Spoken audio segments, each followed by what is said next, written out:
The story begins in Genesis when God creates humankind in his own image and his own likeness for a relationship of love, and that's key. God wants a relationship of love with us. Then what happens? Genesis chapter 3, only 2 chapters later, we reject God. And we say, no thanks, God, we want to be independent.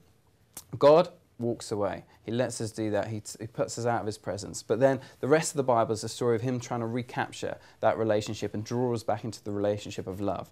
It happens by God picking one people. The dad of that people is called Abraham. Abraham, a couple of sons, Isaac, then Jacob.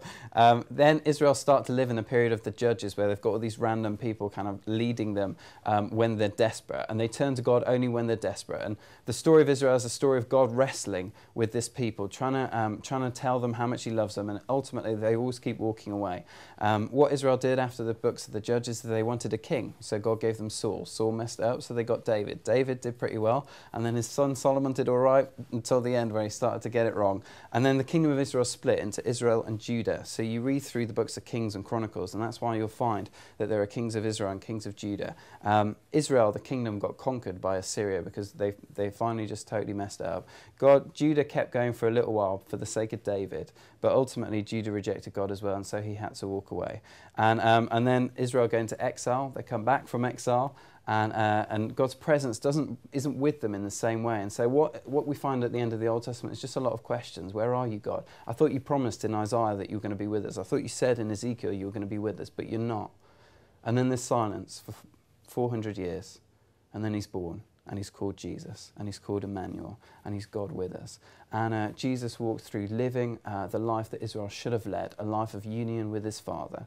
And he shows it through that, but then ultimately what he does is he comes to save us, because for Israel, they had to do things, they had to obey the law. Jesus comes, and he is obedience for us, in the sense of he's the only one who lives a perfect life. And so ultimately his death on the cross is what draws us and gives the window back into relationship with the Father that we messed up when we sinned back at the start.